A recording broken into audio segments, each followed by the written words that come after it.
Bonjour, vous allez assister à une simulation d'audience virtuelle à la Cour d'appel de l'Ontario constituant la finale du défi de la charte.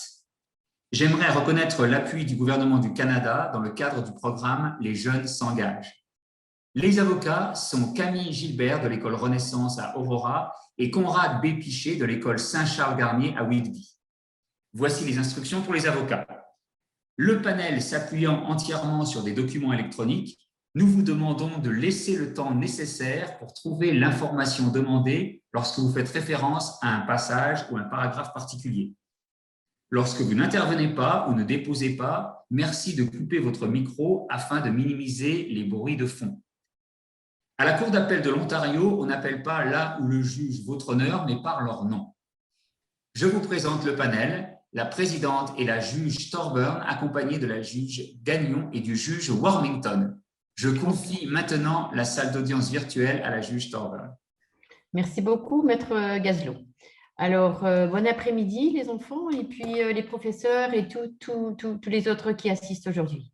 Alors, nous sommes très reconnaissants d'avoir l'expérience de vous avoir devant nous. Alors, si vous êtes prête à commencer, on est prête à vous entendre.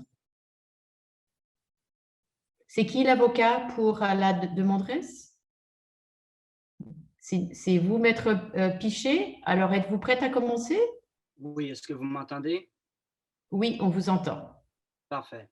Bonjour, je m'appelle Conrad Piché et je représente la demanderesse, Madame Piémont. Cet appel concerne la décision de la juge Borgias face à l'interdiction des rassemblements de plus de 5 personnes en vue de l'actuelle pandémie. Je soutiens que la juge Borgias a erré en concluant que la loi ne porte pas atteinte à la liberté de religion garantie par l'article 2A de la Charte et que celle-ci serait justifiée au sens de l'article 1. Pour appuyer ma position, j'aborderai l'importance de l'Eucharistie et j'expliquerai pourquoi les propositions de la juge Borgias ne sont pas raisonnables. Par la suite, je soulignerai l'importance de trouver le juste milieu entre la liberté de religion et la sécurité de la personne. Puis enfin, j'expliquerai comment il est possible pour les églises de célébrer des messes avec plus de 5 personnes tout en assurant la sécurité de la population. Vous verrez que cette loi est inconstitutionnelle et pour cette raison, je demande respectueusement que l'appel soit accordé et que la décision de la juge Borgias soit annulée. En premier lieu, afin de déterminer si la loi porte atteinte à la liberté de religion garantie par l'article 2A de la Charte, il faut établir si Mme Piémont croit sincèrement à une pratique ou à une croyance ayant un lien avec la religion. Cela dit, je suis d'avis avec la juge Borgias que Mme Piémont croit sincèrement que sa foi chrétienne requiert qu'elle se présente à la messe dominicale toutes les semaines. Toutefois, Mme Piémont n'est pas tout simplement chrétienne, mais elle est en effet catholique. L'avocate de la défenderesse a commis une erreur semblable dans son factum en se référant à une église non confessionnelle comme étant catholique. Il est très important de faire cette distinction pour reconnaître l'importance de l'Eucharistie dans la pratique catholique. Si je m'inspire de la décision l'oratoire Saint-Joseph du Mont-Royal contre Gigi, cette importance peut être résumée comme suit. La théologie et la culture catholique sont fermement structurées autour de la croyance selon laquelle la messe ou l'Eucharistie est le seul sacrifice acceptable pour Dieu. La messe est l'élément central du catholicisme. Sans la messe, il ne saurait y avoir de catholicisme. À ce point, en m'inspirant du catéchisme et du code canonique, je peux aussi soulever l'obligation de participer à la célébration eucharistique et le droit intouchable aux fidèles de recevoir les sacrements. Maintenant que nous avons déterminé que Mme Piémont croit sincèrement à une croyance et une pratique ayant un lien avec la religion, il faut déterminer si la loi nuit d'une manière plus que négligeable ou insignifiante à sa capacité de se conformer à la participation de la messe. Maître Piché, quelle est la différence entre restreindre et porter atteinte à son droit? Une atteinte serait de limiter, alors que restreindre, c'est une façon vraiment d'empêcher. Est-ce que cela répond à votre question? Donc, restreindre, c'est d'empêcher et porter atteinte, ce serait plutôt de nuire, mais pas vraiment d'empêcher son intérêt. Mais d'une façon considérable. Oui, mais de façon pratique, qu'est-ce que cela veut dire dans ces circonstances? La restreindre ou porter atteinte? Les deux. Bien, une atteinte serait le fait de limiter à 5 personnes, parce que cela empêche Mme Piémont de recevoir, alors qu'une qu'une atteinte serait vraiment de l'empêcher carrément. Alors, elle est restreinte, mais elle n'est pas portée atteinte à son droit. On pourrait dire oui. Merci. Donc, il faut déterminer si la loi nuit d'une manière plus que négligeable ou insignifiante à sa capacité de se conformer à la participation de la messe. Remarquez que j'ai employé le terme participer car il existe une grande différence entre le visionnement et la participation de la messe. Voilà d'ailleurs ce que la juge Borgias néglige lorsqu'elle atteste qu'il n'y a aucun élément de preuve au soutien du fait que la pratique religieuse de Mme Piémont nécessite sa présence physique à l'endroit où la messe est célébrée. Comme nous le savons, le sacrement de l'Eucharistie ne peut pas être offert par vidéoconférence. Il faut absolument le recevoir en personne. Malgré... Maître Piché, pardon pour l'interruption, mais j'ai une petite question par rapport à ce que vous venez de dire et je pense que vous le développez aussi dans votre mémoire. Ce que la juge Borgias propose essentiellement, c'est que oui, il y a un visionnement par vidéoconférence qu'elle peut participer. Et ça, c'est certainement un genre de participation à la messe, à des chants, à des prières, etc.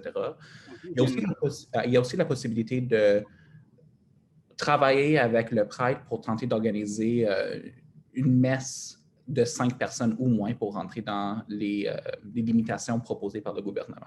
Alors, j'ai 2 questions. Un, n'est-ce pas possible pour Mme Piémont de participer à l'Eucharistie en personne dans une cérémonie de 5 ou moins? Et 2, si ça, c'est pas faisable ou réaliste, y a-t-il pas un autre moyen, par exemple, un rencontre individuelle avec un prêtre après une messe virtuelle pour recevoir l'Eucharistie? C'est une genre de solution potentielle pour résoudre ce problème que l'Eucharistie est fondamentale pour participer à une messe. Oui, merci pour votre question. Pour répondre à la première question, il y a moyen pour Mme Piémont de se rendre individuellement avec le prêtre ou un groupe de 3 autres paroissiens parce que le prêtre compte comme une personne. Donc oui, c'est possible, mais je maintiens que c'est une restriction à sa liberté de religion. Et pour répondre à votre deuxième question, dans le factum de l'avocate de la défenderesse, elle propose la communion spirituelle comme étant une autre solution. Mais ce qu'il faut comprendre avec la communion spirituelle, c'est que ça ne remplace pas l'Eucharistie. C'est comme un plan B. Le plan A étant évidemment de pouvoir recevoir l'Eucharistie. Mais si on ne peut pas recevoir l'Eucharistie, l'Église recommande la communion spirituelle. Mais encore, il est très important de comprendre que ce n'est pas la même chose, elles n'ont pas la même valeur. L'Eucharistie vaut tellement plus en tant que sacrement. Est-ce que cela répond à vos questions? Oui, mais si l'Église en soi recommande que la communion spirituelle est un remplacement approprié dans ces temps... Ce n'est pas un remplacement. Okay. Une solution, dirons, potentielle pour, pas remplacer, mais pour avoir les... Dans les circonstances exceptionnelles comme ceci. Exact. N'est-ce pas une façon de... Ce qui n'est pas plus que négligeable, alors qu'il n'y a pas vraiment une violation explicite à l'article 2A,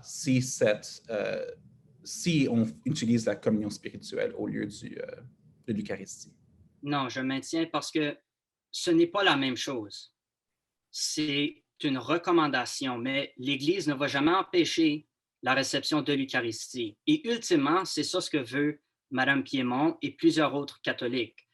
Alors, la communion spirituelle, oui, c'est une recommandation, mais ça ne remplace pas. Encore, ils n'ont pas la même valeur. L'Eucharistie et la communion spirituelle, ce n'est pas la même chose. Et Mme Piémont le démontre bien. Mais revenons au premier choix.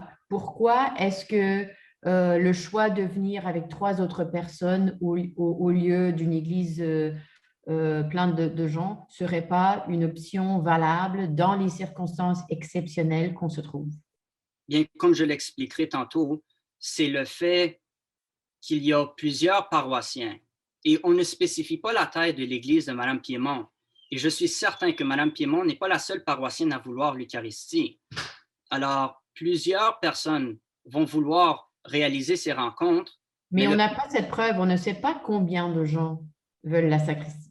On ne sait pas, on n'a pas de preuve devant nous pour savoir combien de personnes sont dans ces circonstances. Non? Justement, et voilà pourquoi on ne sait même pas si Mme Piémont pourra organiser cette réunion avec son prêtre. On ne le sait pas. Cela répond à vos questions? Oui, merci. Malgré, la juge Borgias fait comprendre que les messes n'ont pas été interdites. Elle propose justement que Mme Piémont s'organise avec son prêtre pour célébrer une messe de très petite taille. Cependant, une telle proposition nuit d'une manière plus que négligeable à la capacité de Mme Piémont de participer à la messe dominicale. Tenant compte du fait qu'une messe dominicale typique dure 1 heure, un prêtre n'arrivera jamais à célébrer assez de messes pour convenir à ses paroissiens. Souvenons-nous qu'à cause de la loi, la messe ne compte que 4 paroissiens plus le célébrant. Ainsi, pour desservir seulement 100 fidèles, un prêtre aurait à célébrer 25 messes. Mais si on n'a pas la preuve, c'est à qui de porter la preuve? Parce que c'est elle qui a dit que ses droits selon la charte sont portés atteinte. Donc, c'est à elle de porter la preuve quand même, non? Oui, mais cela n'est pas dans le document initial. Alors, je ne peux pas inventer. Oui. Mais qu'est-ce que ça veut dire? À la fin, on doit apporter une décision. Et si on n'a pas la preuve, comment est-ce qu'on pourrait aborder la question comme vous le dites? Bien, parce qu'on s'entend sur le fait que Mme Piémont n'est pas la seule paroissienne. Il y a plusieurs autres paroissiens, qu'ils soient 100 ou qu'ils soient 1000. C'est comme l'exemple que j'ai donné, pour servir 100. Mais qu'il soit 2? Une paroisse de 2 paroissiens, je n'ai jamais entendu une paroisse avec 2 paroissiens. Mais voilà le problème, ça n'a pas été spécifié. Alors, je ne peux pas inventer et je ne vois pas comment je pourrais assumer. Ce ne serait pas sage de ma part. Alors, voilà, je maintiens, que ce soit 100 fidèles ou 1000 fidèles, le prêtre n'aura jamais assez de temps pour convenir à tous ses paroissiens, même une fraction de ses paroissiens. Et que dire de plus grandes paroisses? Parce que, encore, ça varie d'une paroisse à l'autre, mais cela est un problème d'après moi. Ce n'est pas une limite raisonnable. Merci, Maître Pichet. Aussi, n'oublions pas que les fonctions d'un prêtre catholique ne se limitent pas qu'à la célébration de la messe. L'organisation de surplus qu'exige la loi n'est ni juste ni raisonnable, à la fois envers le prêtre qui veut desservir sa communauté, puis les paroissiens qui désirent participer à la messe. Dans le contexte de la loi, il est quasiment impossible pour les fidèles d'exercer leurs droits canoniques et constitutionnels. Maintenant que l'on a déterminé que la loi porte en effet atteinte à la liberté de religion garantie par l'article 2A de la Charte, on peut se demander si cette atteinte est justifiée au sens de l'article 1. Afin de ce faire, il faut se référer au test Oakes et déterminer si l'objectif de la loi est réel et urgent et s'il y a un degré de proportionnalité entre l'objectif et le moyen de l'atteindre. Nous sommes d'avis sur le fait que les exigences de la première étape de l'analyse sont satisfaites. Toutefois, il n'y a pas un degré de proportionnalité raisonnable entre l'objectif de la loi et le moyen de l'atteindre. Pour illustrer ce point, je vous invite à imaginer que le ministère des Transports voulait imposer une restriction limitant le nombre d'automobiles sur l'autoroute. Est-ce que cette restriction serait acceptable? Pas du tout. Pourtant, statistiquement parlant, plus il y a d'automobiles sur l'autoroute, plus le nombre d'accidents est élevé et par conséquent, le nombre de blessés ou tués est plus élevé. Ainsi, il s'agit d'un problème réel et urgent. Pourquoi alors le ministère des Transports n'imposerait-il pas cette mesure draconienne? D'abord, comme plusieurs autres aspects de la vie quotidienne, bien que la conduite comprenne de sérieux risques, il faut reconnaître son importance. Dans un tel cas, il s'agit de déterminer le juste milieu entre les risques et les avantages. Faisons ici le lien avec le cas Multani contre Commission scolaire Marguerite Bourgeois. Ce cas souligne le même débat que l'actuelle question, soit la sécurité de la personne contre la liberté religieuse. Dans cette décision, la Cour suprême a déterminé que l'interdiction du port du kirpan à l'école porte atteinte à la liberté de religion de l'élève, puis n'est pas une limite raisonnable pouvant être justifiée par le besoin de maintenir un environnement sécuritaire à l'école. Pourtant, le kirpan est une arme symbolique qui a déjà été utilisée comme arme offensive en Ontario. Le port du kirpan à l'école comprend alors des risques, mais au bout du compte, l'importance de son port est jugée plus importante que ces risques. La Cour suprême a conclu que la liberté religieuse l'emportait sur la sécurité de la personne dans ce cas. L'élève qui désire... Je peux vous poser une question? Oui. Donc, par rapport à comme vos deux exemples, donc du côté des automobilistes et du côté du port du kirpan, dans ces deux cas-là, il s'agit de situations permanentes. Il y aura toujours des voitures sur les routes, il y aura toujours le besoin pour cet étudiant-là et d'autres étudiants de porter leur kirpan quand ils sont à l'école. Qu'est-ce que vous faites quelle est votre pensée par rapport au fait que oui, il s'agit d'une mesure que vous interprétez comme étant draconienne, mais elle est temporaire? Quelle est votre interprétation du fait de la comparaison entre vos exemples qui sont permanents et donc on permet alors un plus grand compromis versus une mesure temporaire puisque, on l'espère, la pandémie n'est pas une situation temporaire, n'est pas une situation permanente et donc ces restrictions, ces atteintes, comme vous dites, à la liberté de religion ne serait pas permanente? Eh bien, j'ai deux choses à dire. Numéro un, le besoin de recevoir l'Eucharistie, ça c'est permanent. Alors, peu importe la condition, les catholiques détiennent ce droit et ils sont même encouragés. Et deuxièmement, certains scientifiques osent croire que cette pandémie sera parmi nous pour plus longtemps qu'on le pense, probablement pour toujours. Bien qu'il y aura un certain déclin, il va quand même demeurer parmi nous. Mais il y a aussi plusieurs autres maladies, pas nécessairement au degré de la COVID-19, mais plusieurs autres maladies qui ont quand même un impact majeur, mais cela n'empêche pas le fait qu'on peut aller à l'Église, recevoir l'Eucharistie. Est-ce que cela répond à votre question? Oui, merci. Parfait. Donc, l'élève qui désire amener son kirpan à l'école doit aussi respecter certaines conditions établies par la Cour suprême, ce qui permet à l'élève d'exercer ses droits tout en maintenant un environnement sécuritaire à l'école. Gardant cela en tête, si l'on revient à l'exemple du ministère des Transports, la deuxième raison pour laquelle on ne limite pas le nombre d'automobiles sur l'autoroute est parce qu'il existe déjà des lois qui ont pour but de protéger les automobilistes. Ces restrictions sont nécessaires, mais elles sont justes et raisonnables, alors qu'une limite sur le nombre d'automobiles ne l'est pas. Tout comme il y a des lois à respecter sur l'autoroute et des conditions pour amener son kirpan à l'école, les églises peuvent aussi faire des sacrifices et imposer des restrictions aux paroissiens dans le but de limiter de façon efficace et responsable la propagation de la COVID-19. En plus, il y a de nombreuses autres mesures que peuvent entreprendre les églises pour limiter la propagation du virus, notamment vérifier la température de tous les paroissiens, nettoyer l'église fréquemment, le port du masque, la distanciation sociale, etc. D'ailleurs, l'avocate de la défenderesse a elle-même attesté dans son factum qu'il a été prouvé que la distanciation sociale est l'un des moyens les plus efficaces de réduire la propagation d'une maladie. Comme dernier point, je reconnais qu'il est important de réglementer de façon raisonnable la taille des rassemblements. Par contre, l'interdiction des rassemblements de plus de 5 personnes est illogique et porte atteinte à la liberté de religion au-delà de ce qui est nécessaire. Pensons-y. Comment peut-on limiter la taille d'un rassemblement à un nombre fixe de personnes sans tenir compte de divers facteurs? Comme l'atteste l'avocate de la défenderesse dans son factum, les églises sont de tailles différentes. Par exemple, la cathédrale basilique Saint-Michel de Toronto a la capacité d'accueillir 1600 personnes, alors que d'autres paroisses ont la capacité d'accueillir environ 300 personnes. Comment peut-on possiblement exiger que les messes à ces deux églises de tailles complètement différentes ne comptent toutes les deux pas plus de 5 personnes? Il serait plus raisonnable de limiter la taille des rassemblements en fonction de la capacité d'un établissement, ainsi permettant à plus de paroissiens à participer à la messe, tout en assurant leur sécurité. Après tout, j'insiste sur le fait qu'il y a moyen pour les catholiques de pratiquer et de vivre leur foi librement, tout en assurant la sécurité de la population ontarienne. Au fond, ce n'est pas compliqué. Le critère de l'atteinte minimale est satisfait si le procureur général peut démontrer qu'il n'existe aucun autre moyen d'atteindre l'objectif. J'ai bien démontré qu'il existe en effet de nombreuses autres façons d'atteindre l'objectif de la loi.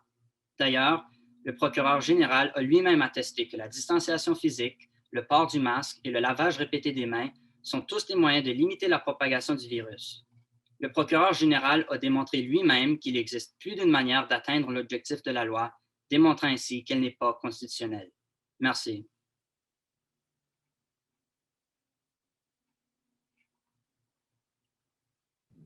Excusez-moi, j'ai une dernière question, Maître Pichet. Comment est-ce qu'on peut dire aux enfants de l'école, vous n'avez pas le droit d'assister à l'école, mais qu'on peut dire à quelqu'un, si on parle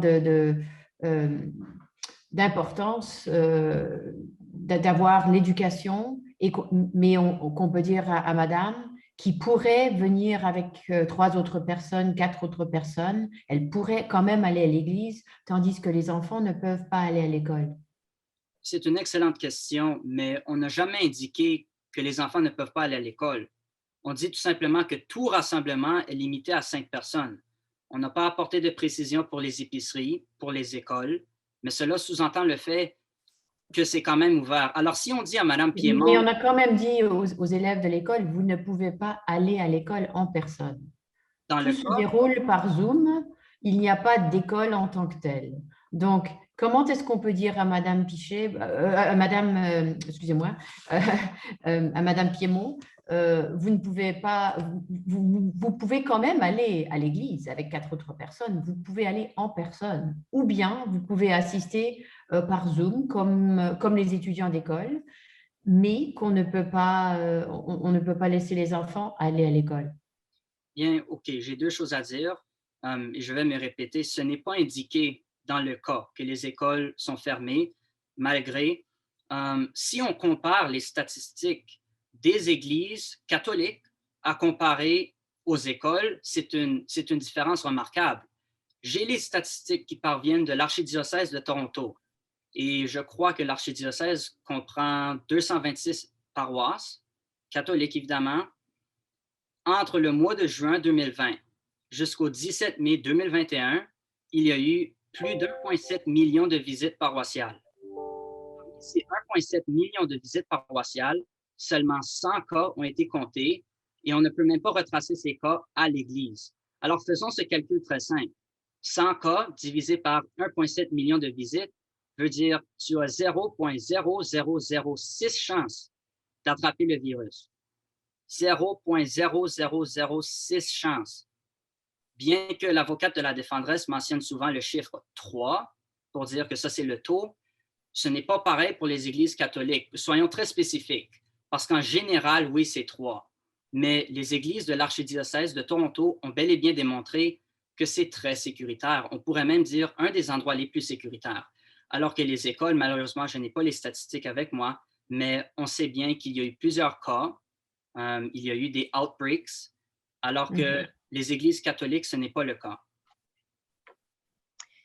Mais ne serait-ce pas dû au fait qu'il y a une limite à 5 personnes? Non. La juge Thornburn a voulu parler de l'école qui n'est pas mentionnée dans le cas. Alors, si on s'inspire des églises, l'archidiocèse de Toronto, je sais qu'il y avait une limite de 30 %. C'est ce que je mentionne dans mon factum comme limite, d'après moi, qui serait plus raisonnable. Et avec cette limite de 30 %, le port du masque, la distanciation sociale, etc., ils ont atteint, d'après moi, l'impossible.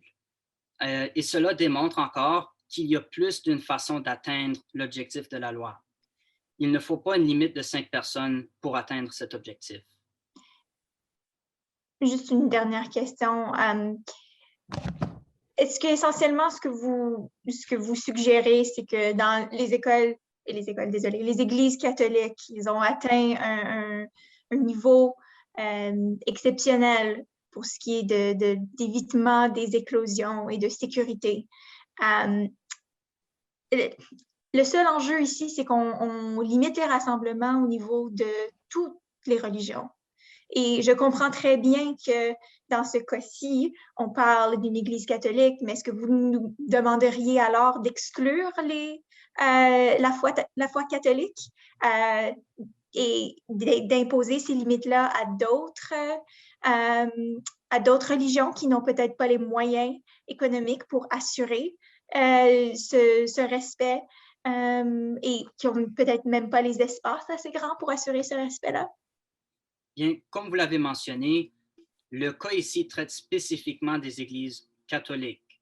Alors, je me limite vraiment à ça, mais c'est plus important pour les catholiques justement à cause de l'Eucharistie. Est-ce qu'un protestant peut visionner la messe sans problème? Absolument. Une homélie via Zoom, ça se fait parfaitement. Des prières, des chants, mais l'Eucharistie, la seule façon de la recevoir, c'est en allant en personne. Et voilà pourquoi on pourrait dire qu'il y a une exception pour les catholiques dans ce cas à cause de l'Eucharistie, qui est le point central de la foi. Et est-ce que vous diriez qu'à ce moment-là, ces autres religions-là pourraient critiquer une pratique discriminatoire envers eux si on fait une exception pour la religion catholique? Bien, je ne penserais pas, ce serait à eux de le justifier, mais encore, le problème que moi j'ai, c'est la limite de 5 personnes. Mais qu'est-ce qui empêche les autres religions d'avoir une limite, disons, de 30%? Encore en fonction de l'établissement, la capacité de l'établissement. Ça, ce serait plus raisonnable pour tout le monde, je crois. Pas seulement l'Église catholique, pour tout le monde. Merci beaucoup, Merci. Maître Pichet. Alors, nous allons. Est-ce que vous avez terminé vos soumissions? Oui, merci. Oui, merci beaucoup. Alors, nous allons passer maintenant à Maître Gilbert. Bonjour, juge Thornburn, juge Gagnon et juge Warmington. Je m'appelle Camille Gilbert et aujourd'hui, je vais présenter un appel au nom de la défenderesse d'un jugement concernant la violation de la liberté de religion garantie par l'article 2A de la Charte canadienne des droits et libertés. La juge Borgias de la Cour supérieure de justice a rejeté la demande de Mme Lise-Marie Piémont et de demander que le projet de loi 981 interdisant des rassemblements de plus de 5 personnes soit déclaré inconstitutionnel. Lors de mon argumentation, je vais démontrer que la juge a fait le bon jugement selon 2 questions principales. Premièrement, si oui ou si non, la loi porte atteinte à la liberté de religion, selon les idées suivantes. L'identification d'aucune atteinte selon une analyse élaborée par la Cour, la pauvre adaptation de l'individu aux inconvénients des restrictions et la différenciation entre une violation et une restreinte justifiée par la Cour. Deuxièmement, en lieu d'une atteinte, elle peut être justifiée au sens de l'article 1 de la Charte, plus spécifiquement par les 3 volets du critère Oakes. Il est respectueusement demandé par la partie défenderesse que l'appel soit rejeté et que la décision de la juge Borgia soit confirmée. Je vais maintenant passer à la première question en litige. En premier lieu, la loi ne nuit pas d'une manière plus que négligeable à la capacité de Mme Piémont de se conformer aux pratiques de sa religion. Juste avant que vous abordiez ce sujet, Maître Gilbert, est-ce que vous êtes d'accord qu'elle croit sincèrement qu'elle doit se présenter à l'Église? Donc, vous acceptez comme fait qu'elle croit sincèrement qu'elle doit se présenter? Oui, je crois qu'elle croit sincèrement qu'elle doit se présenter, mais je ne crois pas qu'elle a pris les mesures nécessaires pour assurer qu'elle garde une relation aussi proche avec Dieu et Jésus qu'elle le voudrait. Lorsqu'elle parle de l'importance qu'elle accorde à sa foi religieuse, les choses Donc, qu'elle vous a faites. acceptez que ça ne peut pas se dérouler par Zoom ou autrement? Non, j'accepte que ça peut se dérouler par Zoom pour la période temporaire à cause des circonstances de la pandémie actuelle. Donc, vous acceptez qu'elle croit sincèrement qu'elle doit se rendre à l'Église, mais vu la pandémie, vous dites que même si elle croit sincèrement, ce serait acceptable qu'elle soit obligée de participer par Zoom vu la pandémie, c'est ça? Oui, exact. Merci. Alors, pour continuer, les diffusions en direct permettent à Mme Piémont de chanter les hymnes et d'écouter les sermons de son prêtre. De plus, il existe la possibilité de se rencontrer avec son prêtre en personne. Tel que stipulé au paragraphe 15 de mon mémoire, ces genres de rencontres se sont déjà produites. Lorsqu'il est impossible de recevoir la communion eucharistique, l'Église recommande de faire un acte d'offrande spirituelle appelé communion de désir et elle est réalisée en 3 actes principaux.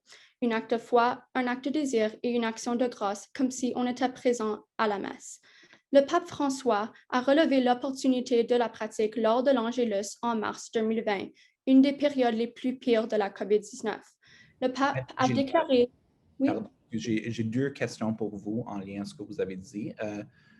Vous avez mentionné une rencontre individuelle ou une rencontre avec le prêtre, mais que disiez-vous de l'argument que votre confrère a mentionné lors de sa présentation que c'est illogique de participer à une messe à petite taille, ce serait de 3 participants en plus de Mme Piémont et le prêtre, vu qu'il y a potentiellement plusieurs paroissiens, ce serait très difficile pour le prêtre de faire ce genre d'activité-là et ce serait irréaliste. Donc ça, c'est la première question.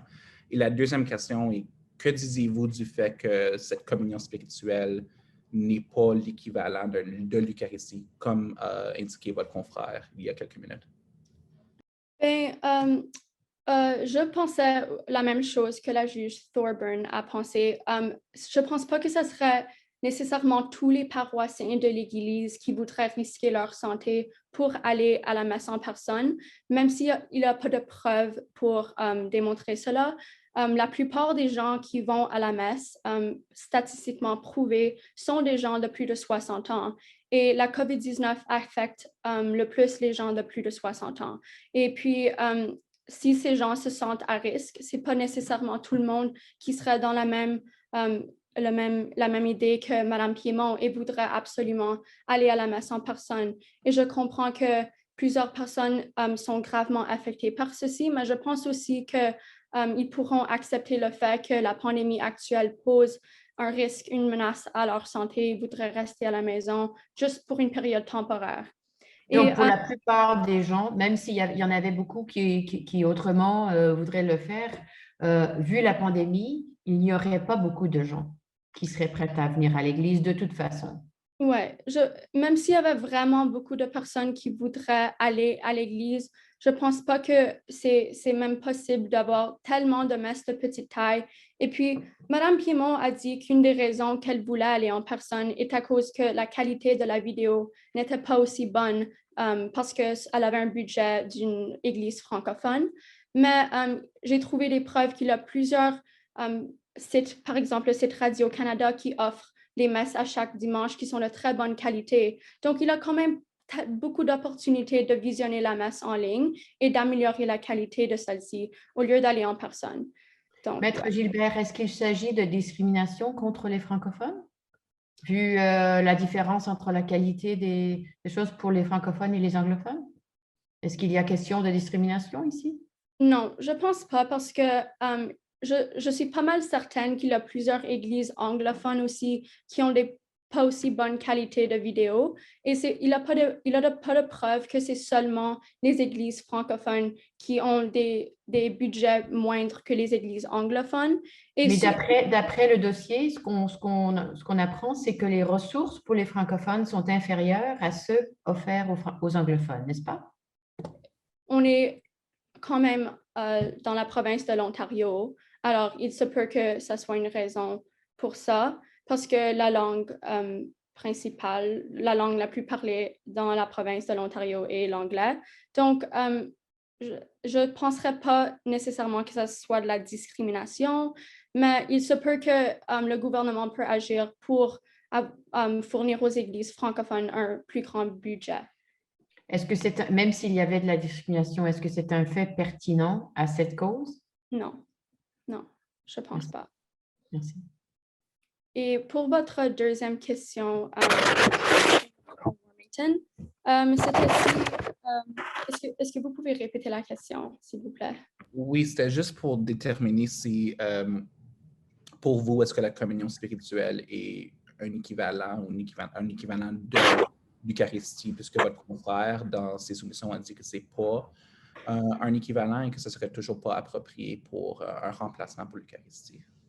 Oui, je comprends que ce n'est pas un remplacement de l'Eucharistie, mais comme il a dit, comme le maître Piché a dit, c'est pas mal un plan B. Et lors de la pandémie actuelle, il faut avoir des plans B parce qu'on ne peut pas faire les plans A parce que je pense que l'Eucharistie, le remplacement de l'Eucharistie ne peut pas être comparé au remplacement des vies perdues de la pandémie. Et comme j'allais aborder prochainement, le pape a déclaré qu'il voit l'occasion d'approfondir la valeur de la communion qui unit tous les membres de l'Église, recommandant la communion spirituelle à tous ceux qui sont privés de l'Eucharistie. Donc, c'est un plan B, mais un bon plan B pour l'instant. Merci, maître. Est-ce que je peux continuer? OK. S'il vous plaît. Alors, en second lieu, les répercussions que Mme Piémont constate que la cessation de la messe dominicale ont eu sur sa spiritualité suggèrent que ce n'est pas la loi qui en a été la cause, mais la manière dont elle a décidé de s'adapter aux inconvénients de celle-ci. Elle a déclaré que les répercussions incluent la cessation de ses prières quotidiennes et de la bénédiction de ses repas. Cependant, l'interdiction d'aller à la messe du dimanche n'aurait pas dû l'empêcher de prier à la maison. Il n'y a rien qui l'empêche de prier à la maison.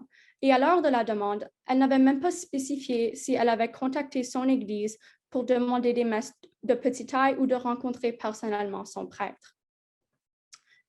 Enfin, il semble que Mme Piémont confond le fait de restreindre son droit et le fait de porter atteinte à son droit, puisque la restriction de la liberté de religion est incluse elle-même dans la définition fournie par la Charte. La Cour suprême a déclaré, durant l'arrêt Big M de la Cour suprême en 1985, à maintes reprises, que la portée de la liberté de religion peut être restreinte lorsqu'elle porte atteinte aux droits fondamentaux d'autrui. Comme nous le savons, l'article 7 de la Charte déclare que chacun a le droit à la vie, à la liberté et à la sécurité de sa personne. Et encore, on peut se prévaloir du droit à la sécurité de sa personne si les actes de l'État auront pour effet de détériorer la santé physique ou mentale d'une personne. Plusieurs études prouvent que la COVID-19 effectivement détériore la santé mentale et physique des personnes qui le contractent.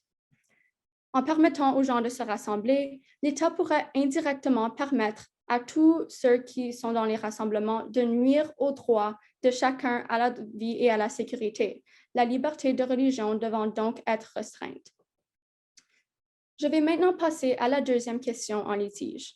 La loi ne porte pas atteinte à la liberté de religion, mais même si elle y porte atteinte, elle pourrait être justifiée au sens de l'article 1 de la Charte.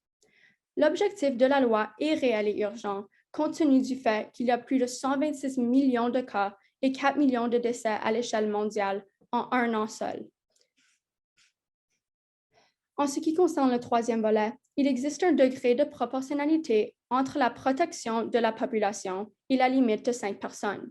Les rassemblements et surtout les messes sont des opportunités parfaites pour des éclosions d'épidémies et pour plus de décès. Une messe dans une église catholique en Colombie-Britannique a été la cause de 5 cas positifs. L'Église avait plusieurs précautions ayant été suivies, telles que le préenregistrement des personnes, la distanciation physique, le port du masque, la désinfection, les questions d'autodépistage et la prise de température des participants. Malgré toutes les mesures de sécurité, le virus s'est propagé. Pourquoi?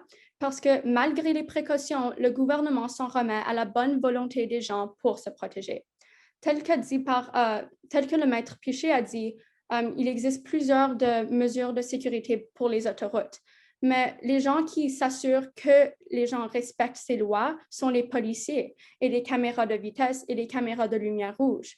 Dans les églises, il n'y a aucun moyen de vérifier, de s'assurer que les gens respectent les précautions. On ne peut pas installer des caméras dans les églises parce qu'on serait en train d'invader la vie privée des gens. Donc, oui. De plus, Ashley Twitt, une épidémiologiste des maladies infectieuses de Toronto, a dit « Vous passez un bon montant de temps, les gens chantent des hymnes, autant que les gens essayent de garder leur distance. À ce stade, il y a un bon nombre de sortes d'épidémies importantes dans les lieux de culte. » Elle a ensuite déclaré que le port des masques et la distanciation physique des personnes ne peut pas être entièrement efficace en chantant des hymnes. La loi est non seulement en corrélation avec son objectif, elle est aussi en corrélation avec les paroissiens à l'Église. Parmi les 23 000 décès au Canada, 95,9% d'entre eux étaient de personnes âgées de 60 ans et plus. Et puis, parmi tous les religieux et les religieuses vivant au Canada, 94% d'entre eux ont plus de 60 ans. Donc, les messes affectent les plus les personnes qui sont plus gravement affectées par la COVID-19. Enfin, il faut démontrer que la disposition doit être raisonnablement adaptée à ces objectifs. Certaines salles peuvent accommoder 3 personnes et d'autres peuvent en accommoder jusqu'à 1000. À cause de l'urgence de la situation, il fallait prendre une décision qui convenait à tous les centres, tout en respectant l'espacement de 2 mètres des personnes et le nombre de reproductions de base du virus qui est de 3 personnes. Le dernier élément de l'analyse sert à déterminer si les avantages de la loi au plan de l'intérêt du public valent le coup de l'atteinte aux droits. La pandémie est non seulement la cause de millions de vies perdues, elle a aussi un impact significatif sur le système de santé et sur l'économie. Par exemple, le taux de chômage a connu un record de 13,7% au mois de juin 2020 au Canada. Le fait de limiter les rassemblements à 5 personnes afin de protéger la vie des personnes, tout en réduisant le fardeau qui serait autrement supporté par le système de santé et par l'économie, valent le coût de l'atteinte au droit qui est seulement temporaire. Merci. Maître Gilbert, j'ai une autre question en lien à ce que vous avez dit il y a une minute. Il faut trouver une solution qui convient à toutes les églises, donc la limite de 5 personnes est appropriée selon vous. Mais selon votre confrère, une solution qui convient mieux à l'ensemble des églises pour reconnaître en effet qu'il y a des églises qui sont une capacité de 3 personnes et des églises qui ont des capacités de 1000 personnes, ce serait de créer un pourcentage au lieu de 5 personnes. Le pourcentage dans un pourcentage dans l'Église qui convient, je dirais comme Maître Piché a dit, 30% de la capacité d'une Église pour toutes les Églises. N'est-ce pas une solution plus adéquate ou qui porte un moindre atteinte au droit de liberté de Mme Piémont d'utiliser un pourcentage au lieu d'un nombre fixe? Oui, bien, je pense qu'à l'heure de ce cas, donc à l'heure que Mme Piémont a fait cette demande, le virus était si nouveau auprès de la population que le gouvernement n'avait pas le temps de créer une loi qui pouvait fluctuer par rapport à la capacité des églises ou n'importe où, parce que cette loi ne s'applique non seulement aux messes, elle s'applique à tous les rassemblements. Et puis, il est prouvé que la manière la plus efficace d'éviter que la pandémie se propage, c'est le confinement. Alors, lorsque les gens ne peuvent même pas se rassembler, donc je pense qu'il fallait trouver une solution le plus rapidement que possible pour éviter que les gens puissent prendre avantage de pouvoir se rassembler parce qu'en fin de compte, le gouvernement ne sait même pas si les gens sont en train de respecter la distanciation physique. Donc, avoir un plus petit nombre de personnes, une limite plus exagérée, le gouvernement, ça leur permet d'assurer que les gens ne prennent pas avantage de la situation. Alors, selon vous, est-ce qu'il peut y avoir une révision au plan lorsque des nouvelles données sortent ou avec les données qu'on a maintenant, est-ce qu'il y a une révision qui pourrait avoir lieu? Certainement. Maintenant, il a déjà eu une révision. Donc, il a plus ces lois. Les églises ont le droit d'avoir, je pense, 30% de leur capacité ou quelque chose, mais ils ont beaucoup changé avec un an de temps. Mais en mars 2020, les connaissances scientifiques étaient vraiment limitées. Merci.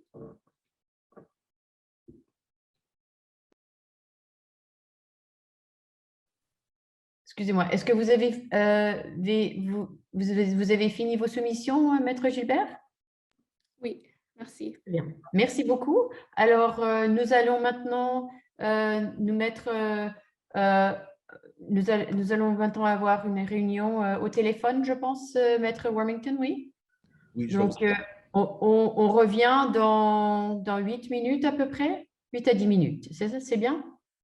Merci. Et alors, à très bientôt. Parfait. Alors, vous pouvez vous relaxer, vous pouvez respirer. Bravo, déjà, j'ai vraiment été très, très impressionné par votre travail à tous les deux. C'est vraiment super de voir ça, de voir combien vous étiez bien préparés, combien vous connaissiez vos dossiers parfaitement bien tous les deux. Vous avez vraiment su rester concentrés sur les arguments essentiels. Ça, c'est vraiment important de ne pas vous laisser dériver trop loin des arguments essentiels. Vous avez tous les deux parlé très calmement, avec beaucoup de manière très délibérée.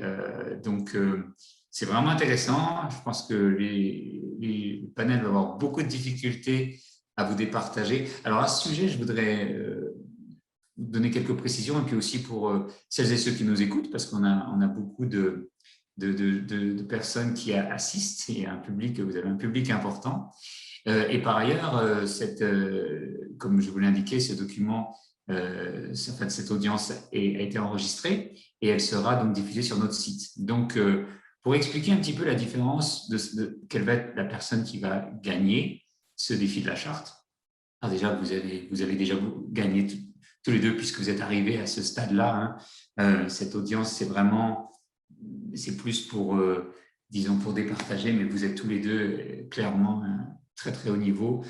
Mais donc, il ne s'agit pas de savoir qui va gagner le procès, parce que le procès, il peut être biaisé en la faveur d'une des deux parties. D'ailleurs, il est à noter que Conrad, vous étiez un des rares à avoir pris le cas de la demanderesse. Donc,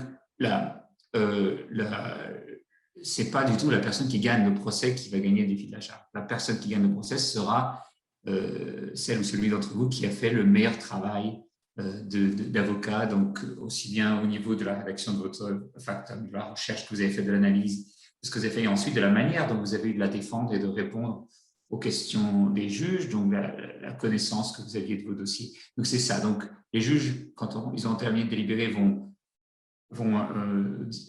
amener deux éléments. Le premier, c'est ce qui se passe dans un procès. Donc déjà, est-ce qu'ils vont avoir une décision? Très souvent, au niveau de la cour d'appel, les juges réservent leur décision parce qu'ils ont besoin de faire une enquête supplémentaire. Donc, il est possible que les juges réservent leur décision et ne décident pas sur le fond de l'affaire. Et une fois qu'ils auront, alors après peut-être qu'ils vont décider, peut-être qu'ils vont dire c'est l'appelante ou c'est l'intimé qui remporte l'appel, mais ce n'est pas ça qui est important. Ce qui est vraiment important, c'est ensuite ils vont déclarer quel sera le gagnant du défi de la charte, donc quel a été le meilleur avocat. Pendant ce temps-là, on peut commencer après, une fois, vous aurez l'opportunité de poser des questions au panel sur le déroulement de l'audience et ensuite sur les carrières juridiques. Et ça, je pense que pour tous les gens qui nous écoutent, ça peut vraiment être intéressant. Donc, n'hésitez pas à leur poser des questions. Donc, Taylor Wormington et Sarah Gagnon sont tous les deux clercs, l'un à la cour d'appel et l'autre à la cour d'appel à Toronto et l'autre à la cour supérieure de justice qui est à Ottawa. Donc, les clercs sont vraiment les avocats qui ont vraiment, souvent on les retrouve, c'est les avocats les plus prestigieux parce que c'est des gens qui sont très, très spécialisés dans leur recherche. Donc, c'est vraiment intéressant de leur poser des questions sur leur parcours, ainsi qu'évidemment la juge Thorburn. C'est vraiment très intéressant de savoir quel genre d'études on fait pour arriver. Est-ce qu'il faut faire des études qui sont proches du droit? On peut avoir des surprises. Donc, je vous conseille d'en profiter, de leur poser toutes les questions que vous pouvez sur les carrières juridiques et sur ce que c'est que d'être une juge ou une avocate ou un avocat.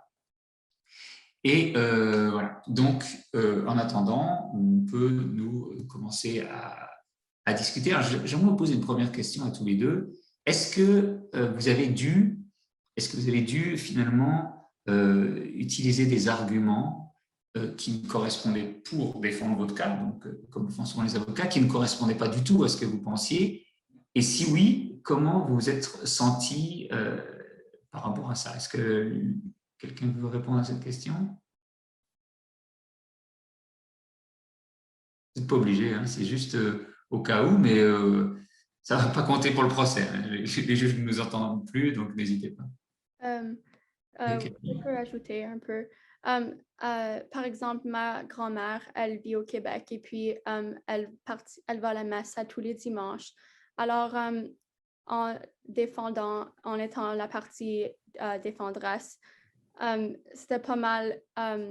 Parfois, c'était ça allait un peu à l'encontre parfois de ce que je pensais parce que je sais que ma grand-mère voudrait vraiment aller à la messe. Et puis, c'est difficile de voir que des personnes sont si gravement affectées par leur spiritualité, sont affectées par ça. Donc, je comprends totalement le point de vue de ces personnes-là. Et puis, ouais. Et alors justement, est-ce que vous n'étiez pas tenté parfois durant l'audience, quand par exemple la juge vous demande si vous compreniez d'affaiblir votre cas parce que c'est quelque chose auquel vous pensiez réellement? Donc, quand vous êtes en train de balancer entre vos sentiments réels et votre envie de dire et ce qui va nuire à votre client, comment vous avez géré ce moment-là? Honnêtement, j'ai simplement pensé à pourquoi je défendais le gouvernement parce qu'il a plein de vies de perdues. Je connais des gens qui ont été affectés par le virus. Donc, j'ai continué à penser de pourquoi je voulais défendre le gouvernement et j'ai continué de faire ça. Très intéressant. Et vous, Conrad, est-ce que c'est un problème qui s'est posé à vous ou pas? Non, pas vraiment. Très bien. Est-ce que, alors, une autre question que je voudrais vous poser, comment vous avez vécu les questions des juges? Parce que les juges, ils ne retiennent pas leur coup, hein, ils vous posent le même genre de questions qu'ils posent aux avocats. Donc, comment vous avez vécu ça et comment vous avez réussi à surmonter, à répondre à ces questions un petit peu délicates? Est-ce que vous avez envie de répondre à ça ou pas du tout? Je peux aller. Il fallait juste que je me prépare beaucoup et j'ai pensé en avance aux questions qui pourraient être posées. Mais s'il y avait une question, comme il y en avait, mais si les questions que je ne savais pas comment répondre, j'ai tout simplement pensé à ce que j'ai écrit dans mon factum et j'ai essayé d'utiliser cette information-là. Ouais.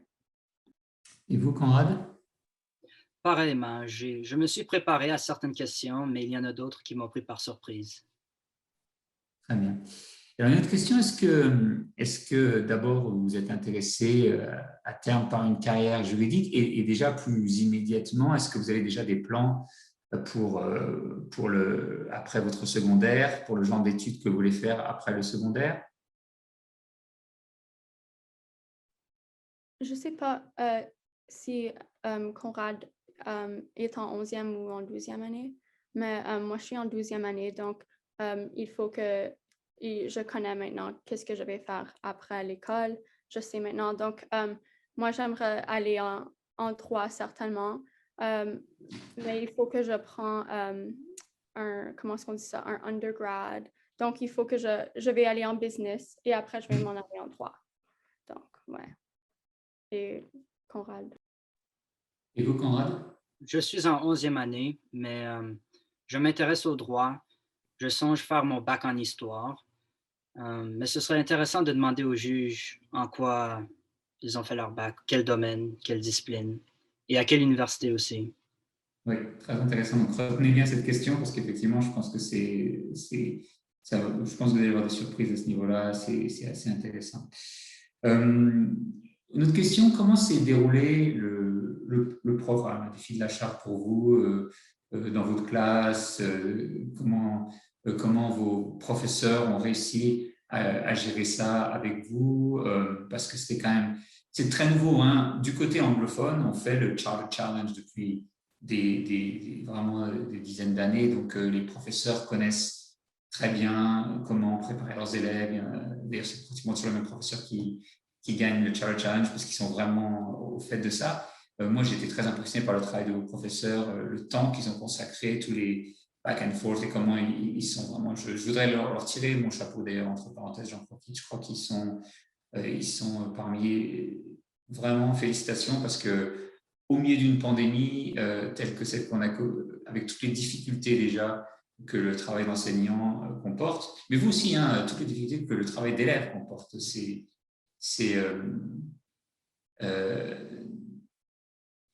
Oui, entre parenthèses, si jamais les juges prennent longtemps, ça veut dire que vous avez vraiment fait du beau travail. Parce que si jamais, quand les juges ont tout de suite leur idée, ça veut dire qu'il n'y a pas beaucoup de choses à discuter. Donc, ça veut dire que vous avez fait de l'excellent travail. Mais donc, oui, je poursuis mon idée. Donc, félicitations à vous et félicitations à vos professeurs parce qu'ils ont vraiment, de mon point de vue, fait un énorme travail. Au début, la plupart des professeurs de gouvernement ne pouvaient pas participer et je comprenais très très bien. Il s'est avéré que il y a eu beaucoup de gens qui ont participé, beaucoup de facta qui ont été envoyés. On a reçu presque près de 80, je crois. Donc, à tout niveau, vos professeurs étaient présents pour faire en sorte que donc, si vous pouvez décrire un petit peu comment ça s'est passé, je crois que le panel est de retour, donc on saura ça plus tard. Bon après-midi tout le monde.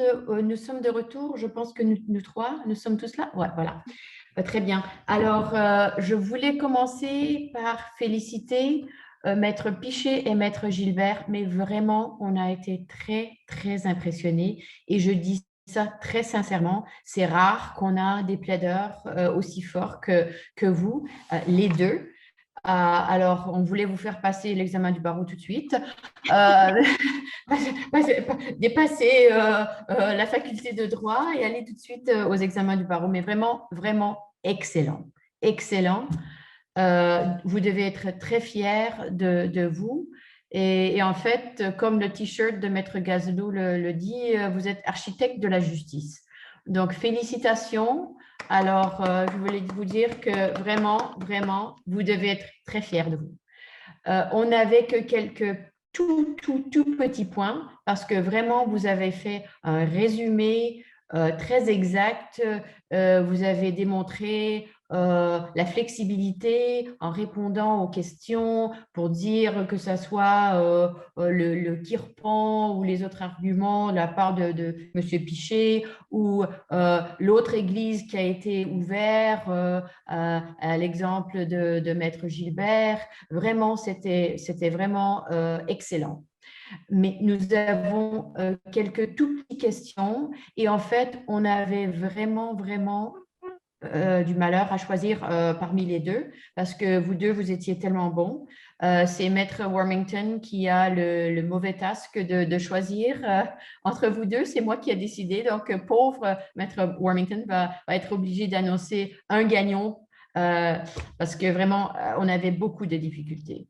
Alors, félicitations. Je vais passer à Maître Wormington et à Maître Gagnon pour soulever des tout petits points, mais vraiment des tout petits points.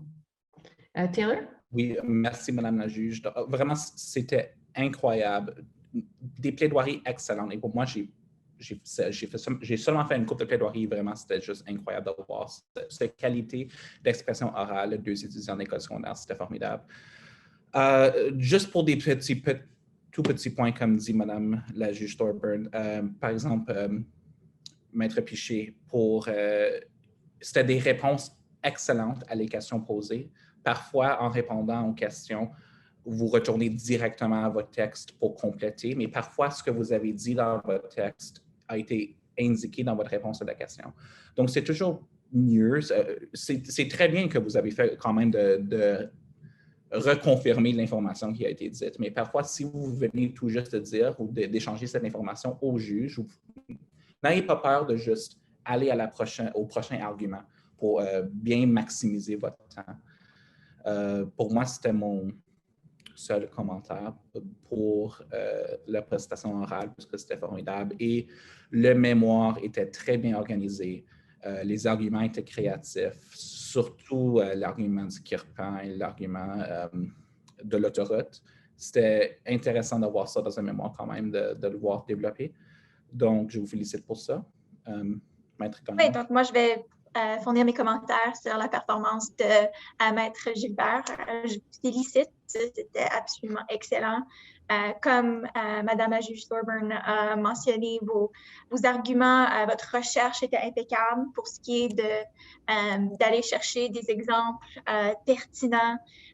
J'ai aussi beaucoup apprécié l'emphase que vous avez mis sur l'intérêt public, sur les enjeux critiques de la pandémie et de son importance. Aussi, vous avez très bien mis l'accent sur justement les alternatives, sur le fait que l'Église s'est elle-même exprimée en faveur d'autres alternatives. Oh, désolée, mes courriels. Donc, c'était une très bonne performance. J'ai aussi apprécié votre flexibilité en répondant aux questions. Si on était pour faire une petite remarque, ça serait juste simplement par rapport à des birapides.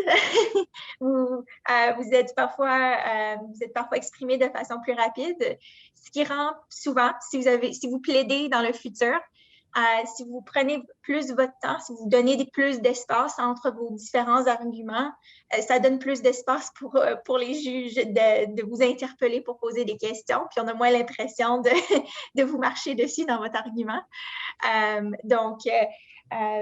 Autrement, c'était absolument excellent. Félicitations à vous deux. Et je dois dire que si ce n'était pas nécessaire de choisir entre les deux, on aurait donné le premier choix à vous deux parce que vraiment, il y avait très, très peu de différence entre les deux plaidoiries. Vraiment, on a eu beaucoup de difficultés à faire la décision. Et je dois dire que moi, j'ai fait beaucoup de moot. J'en ai fait pendant les 15 dernières années et c'est vraiment une des meilleures. Je dois dire, vraiment une des meilleures. Ou bien en français, ou bien en anglais, ou bien en personne, ou bien par Zoom, c'est une des meilleures. Alors, félicitations, très sincèrement, on est très fiers de vous. Alors, oui, pour le gagnant, Maître Galizot, je peux indiquer le gagnant, c'est OK, parfait. Alors, comme on a dit, c'était vraiment difficile, surtout à cause des plaidoiries orales. Alors, en plus des plaidoiries orales, il fallait prendre en considération les mémoires écrites. Alors, pour nous, le gagnant du défi de la charte, c'est Maître Piché pour vraiment un mémoire exceptionnel, plaidoirie exceptionnelle. Mais tout de même, Maître Gilbert, la présentation orale était formidable. Donc, c'était vraiment difficile pour nous de choisir un gagnant. Donc, on était sur le téléphone pour des minutes en discutant, mais vraiment incroyable pour les deux. Mais le gagnant pour les fins de ce travail, c'est Maître Piché. S'il vous plaît, ne prenez pas ça comme une indication qu'on ne vous veut pas en droit. On serait très heureux de vous recevoir tous les deux. Absolument pas, mais vraiment, c'était excellent. Et surtout, je vous encourage de postuler pour le programme de commandant en français à l'Université d'Ottawa. Vraiment. Alors justement, est-ce que Madame la juge Thorburn, Sarah était là? Vous avez le temps de répondre à quelques questions de Conrad et Camille? Tout à fait. Ça me ferait plaisir. Vous avez combien de temps à peu près, juste pour qu'ils puissent orienter leurs questions? Une quinzaine de minutes, ça suffit? Une quinzaine de minutes, parfait. Alors moi, ce que je propose, c'est de prendre 5 minutes si vous avez des questions sur l'audience proprement dite. Et ensuite, on passera tout de suite aux questions sur les carrières juridiques qui, je pense, qui intéresseront aussi tous les gens qui suivent, qui n'abandonnent pas. Certains, donc on est bien suivis. Donc voilà, donc sans plus attendre, on va peut-être commencer par Camille. Est-ce que vous avez une question sur l'audience à poser? Je me demandais, qu'est-ce que vous avez fait votre bac? À quelle école, puis dans quel programme avez-vous fait votre bac? Bon, ça, je ne dis pas de suivre mes conseils, mais ce que moi j'ai fait, j'ai fait l'interprétation chant à l'Université de Montréal. Donc, moi, j'ai suivi des cours assez intensifs en musique au Conservatoire à Toronto. Et puis, mais j'ai vécu en France pendant plusieurs années avant ça. Et puis, ma famille était bilingue, je parlais français déjà. Donc, je me suis inscrite à l'Université de Montréal. J'ai suivi le cours d'interprétation chant. Et après ça, je suis allée en Italie pour chanter de l'opéra. J'ai fait un virage assez extrême et j'ai écrit le LSAT et puis j'ai décidé de suivre des cours de droit. Et je dois dire que une des choses qui m'intéresse beaucoup avec le droit, c'est qu'il y a un élément de performance, il y a aussi un élément intellectuel, ce qui est très intéressant. Et pour ceux parmi vous, et je dois dire que et vous, Maître Gilbert, et vous, Maître Piché, vous avez démontré un aspect de performance. Vous vous comportez très, très bien en public. Je vous encourage parce que je pense que le droit, ça vous donne ces deux aspects qui, pour moi, sont très importants dans la vie. J'espère que ça répond à votre question. Mais comme j'ai dit, ne suivez pas mes conseils parce que je ne dirais pas que ce serait la meilleure façon d'aborder. Et ces jours-ci, c'est beaucoup plus difficile d'entrer en droit que ça l'a été dans mon temps, en 85. Je suis vieille femme, alors dans le temps, ce n'était pas aussi difficile. Je dois dire que je pense que les cours de philosophie, de sciences politiques, de commerce sont bien des cours intéressants pour ceux qui s'intéressent à une carrière en droit. ainsi que les sciences, parce qu'il y a des gens qui s'intéressent dans le droit pour faire le droit des brevets, la propriété intellectuelle, les choses comme ça. Et pour eux, les sciences sont aussi une base assez importante pour entrer en droit. Mais surtout, quelque chose qui vous intéresse, parce que les notes au niveau du bac sont très importantes, parce que c'est de plus en plus difficile d'entrer à la faculté de droit. Donc, choisissez quelque chose que vous aimez beaucoup et vous allez réussir. Je ne sais pas, Taylor ou Sarah, si vous avez d'autres commentaires à offrir à ce sujet? Ben, moi et Sarah, on a fait un parcours identique pratiquement. Donc, nous, ben moi au moins, je ne vais pas mettre des mots dans la bouche de Sarah, mais pour moi, le droit m'intéressait dès l'école secondaire. Donc, moi, j'ai postulé pour un bac à l'Université d'Ottawa en sciences politiques, mais c'était un programme qui permettait de rentrer immédiatement en droit après 2 années de bac. Donc, 2 années en sciences politiques et après votre 3e année d'université, si vos notes dans les premières 2 années de l'université étaient assez hautes, vous avez l'opportunité d'entrer directement à l'école en droit à l'Université d'Ottawa en français. Donc, c'est un programme uniquement disponible en français. De là, vous assistez aux cours. C'est 4 ans en droit, puisque la dernière année en droit, c'est vraiment un mélange de cours de sciences politiques et de droit pour terminer vos 2 diplômes. Donc, à la fin de la 6e année, vous avez un bac en sciences politiques et votre diplôme en droit. C'est un choix, un excellent choix. Si vos notes, honnêtement, je n'ai aucun doute pour vous deux parce que vous êtes incroyables en plaidoirie, mais si vous êtes passionné par le droit, vous savez que vous voulez faire le droit, ça permet d'entrer en droit et vous sauver 1 année d'études à cause que la route régulière, c'est un bac de 4 ans et le droit de 3 ans. Vous avez l'opportunité de tout faire en 6 ans. Et ça vous donne vraiment l'opportunité de connaître des profs dans le programme de commandement en français à cause que vous êtes un cohorte de 80 étudiants max à chaque année. Donc, vraiment, c'est un groupe assez tight-knit. Donc, ça, c'est ma recommandation pour l'Université d'Ottawa. Mais Sarah, si vous avez d'autres choses à dire. Ben, comme vous avez vu, mon cheminement est identique. Donc, honnêtement, moi, j'ai postulé pour le programme combiné à cause qu'il me manquait une application dans WAC. Il y avait 3 options que j'avais, puis j'étais comme « Ah, ça existe! » C'était dans le livret de l'Université d'Ottawa et je me suis dit « Ça a l'air intéressant, on va essayer ça. » J'ai été admise et je suis tombée en amour avec la science politique et le droit. Il faut aussi dire que bien que c'est un bac en sciences politiques, il y a quand même beaucoup de flexibilité pour ce qui est des cours que vous prenez. Donc, si, comme moi, par exemple, le droit m'intéressait beaucoup, la science politique un peu moins, je me suis dit que j'allais essayer. Puis au pire, on change de programme. Puisque ça, c'est définitivement une chose qu'il faut prendre en considération. Vous n'êtes pas marié à votre choix de bac que vous faites quand vous avez 17, 18 ans. Vos cours de première année sont suffisamment généraux pour que vous soyez en mesure de changer d'avis, de choisir au fur et à mesure que vous apprenez à vous connaître, vous allez avoir une meilleure idée de ce que vous voulez faire. Mais si vous êtes... Alors, comme vous voyez, il y a plusieurs choix que vous pouvez faire pour entrer en droit. Oui, la diversité là-dedans. Tout à fait. Alors, est-ce qu'il y a d'autres questions? Sachant que le droit est un domaine aussi vaste, quelle voie ou quel domaine plus spécifique du droit est-ce que vous pensez sera en grande demande dans les années à venir? Oh là là, très bonne question. Les domaines en droit qui seront...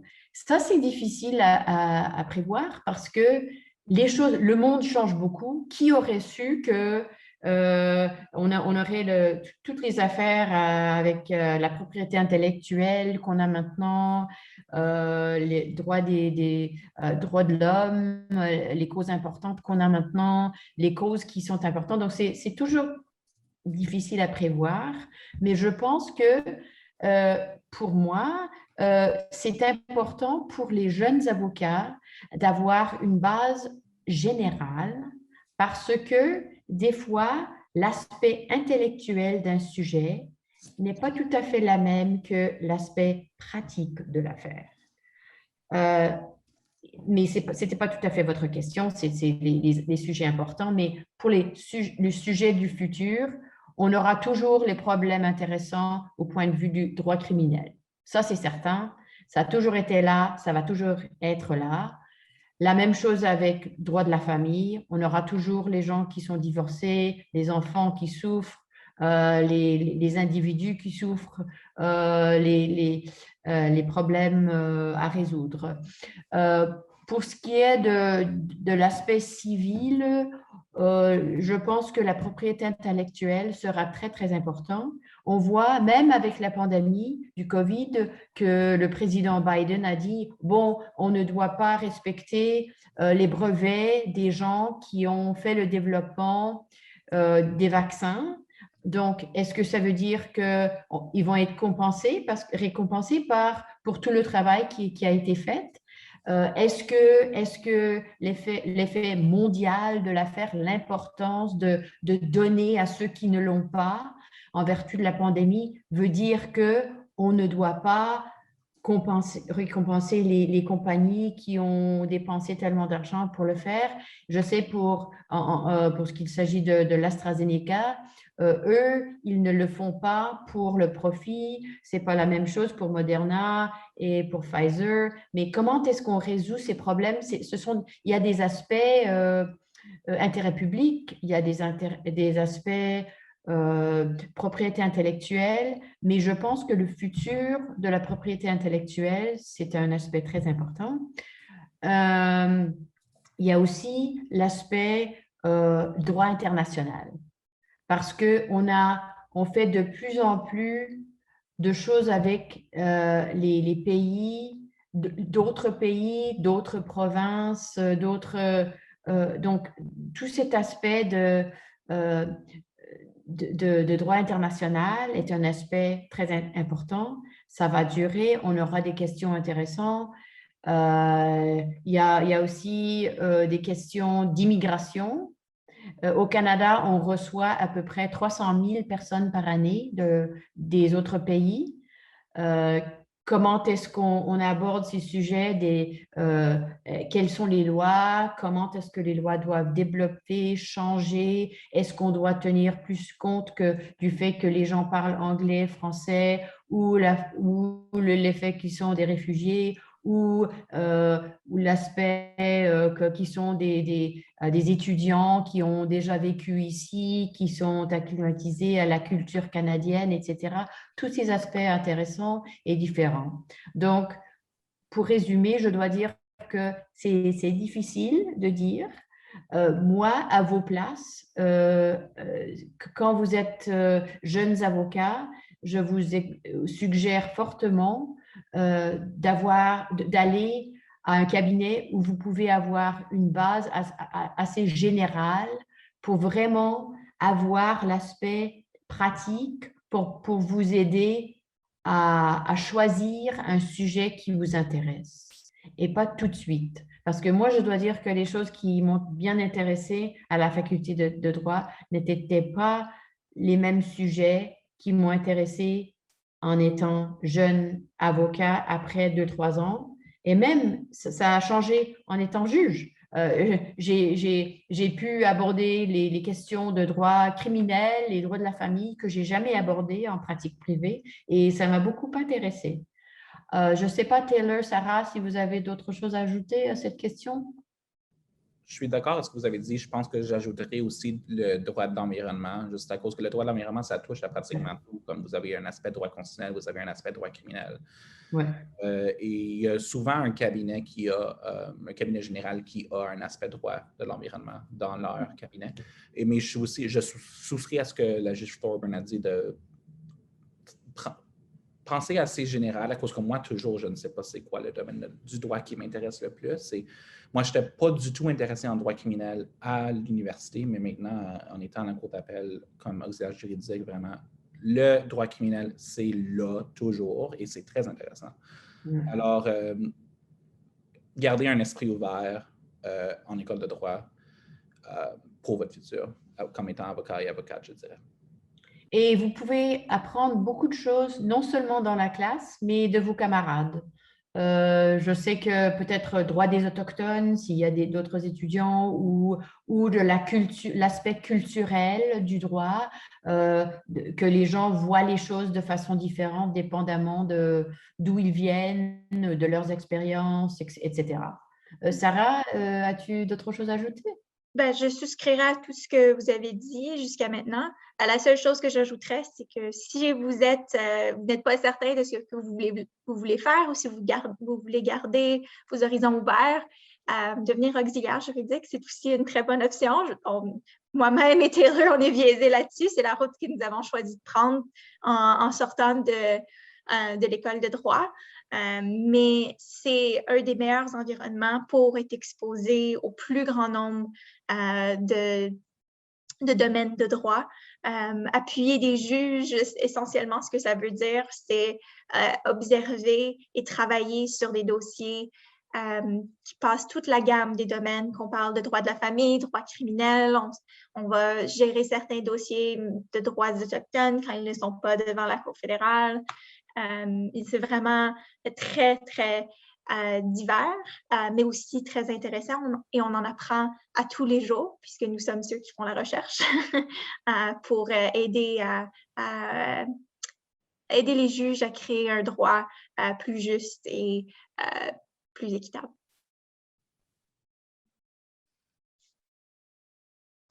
Y a-t-il d'autres questions?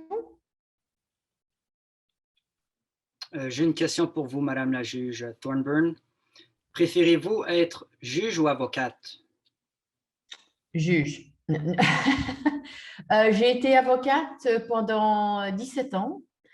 J'ai fait le droit de litige commercial et après ça, j'ai fait une spécialisation dans le domaine de la propriété intellectuelle, ainsi que j'ai aussi fait quelque chose pour d'autres choses, du droit de l'homme, l'article 23 de la charte.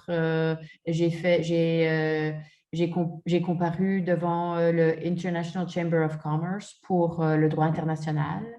Ce n'était pas devant la Cour, mais c'était des arbitrages internationaux, ce qui était très important. Donc, c'était très intéressant. J'avais une variété assez large en vertu de ma pratique et j'ai eu l'occasion aussi de gérer le cabinet où j'étais, on était plusieurs, on était à peu près 200 avocats à Toronto, un cabinet de pratique privée, etc. C'était un aspect intéressant de ma pratique. Mais je dois dire que le fait d'être juge, d'avoir une question différente à tous les jours, d'être dans une salle d'audience à tous les jours, sauf la pandémie, mais à part la pandémie, vraiment, je trouve ça très excitant, très important. J'ai l'occasion de travailler avec les auxiliaires. C'est un aspect de mon emploi que j'aime beaucoup.